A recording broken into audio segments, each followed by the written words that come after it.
बिस्मिल्लाहिर्रहमानिर्रहीम। और सामीन अस्सलाम वालेकुम। आप सबको मेरे चैनल पर खुश आमदीद। वीडियो में आगे बढ़ने से पहले मेरे चैनल को सब्सक्राइब कर लें। इराक़ का बादशाह मलिक फैसल अव्वल गहरी नींद में था। उसने ख्वाब में देखा कि कोई उससे कह रहा था कि हम रसूलुल्लाह सल्लल्लाहु अलैहि वसल्लम के दो सहाबी हैं जो दरियाए दजला के किनारे दफन हैं। दरिया का रुख तब्दील हो रहा है, पानी हमारी तरफ बढ़ रहा है।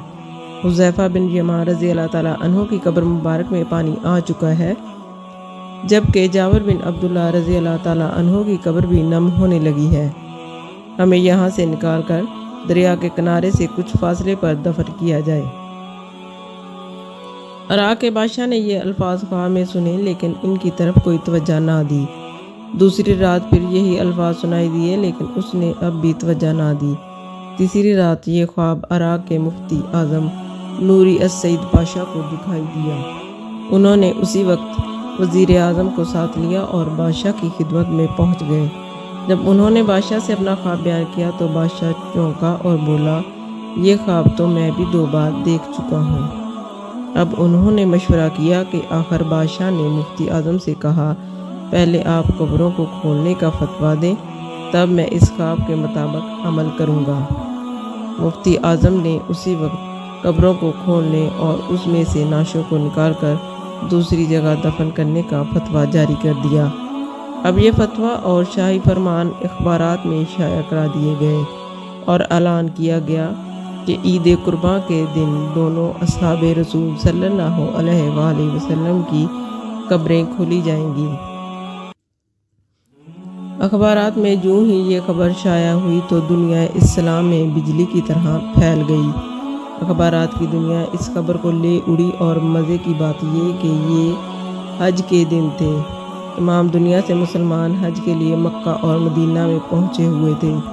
उन्होंने दरख्वास्त की कि ये कब्रें हज के चंद रोज़ बाद खोली जाएं, ताकि वो सब भी इस प्रोग्राम में शिरकत कर सकें। इसी तरह हजाज, मिस्र, शाम, लबनान में, फ़लस्तीन, तुर्की, ईरान, बल्गारिया, रूस और हिंदुस्तान वगैरह मुल्कों से शाह इराक़ के नाम बेशुमार तार पहुँचे कि हम भी इस मौका पर शिरकत करना चाहते हैं। मेहरबानी फरमाकर मुकर्ररा तारीख चंद रोज़ आगे बढ़ा दी जाए। चुनांचे दुनिया भर के मुसलमानों की ख्वाहिश पर दूसरा फरमान ये जारी किया गया कि अब ये काम हज के 10 दिन बाद किया जाएगा। आखिरकार वो दिन भी आ गया जब कब्रों को खोलना था। दुनिया मुसलमान वहाँ पहुँच गए और जमा हो गए। पीर के दिन दोपहर 12 बजे लाखों इंसानों की मौजूदगी में कब्रों को खोला गया।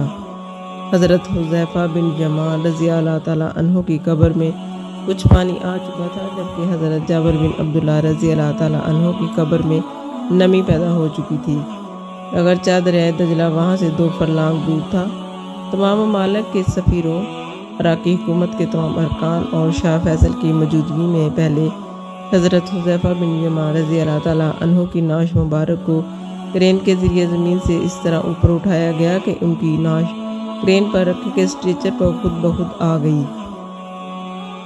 अब क्रेन से स्ट्रेचर को अलग करके शाह फैसल, मुफ्ती आज़म, वज़ीर जमहूरिया तुर्की और शहज़ादा फ़रूख वली अहद मिस्र ने स्ट्रेचर को अपने कंधों पर उठाया और नहायत एहतराम के साथ एक शीशे के ताबूत में रख दिया। फिर उसी तरह हज़रत जाबिर बिन अब्दुल्लाह रज़ी अल्लाह ताला अन्हु की नाश को निकाला गया।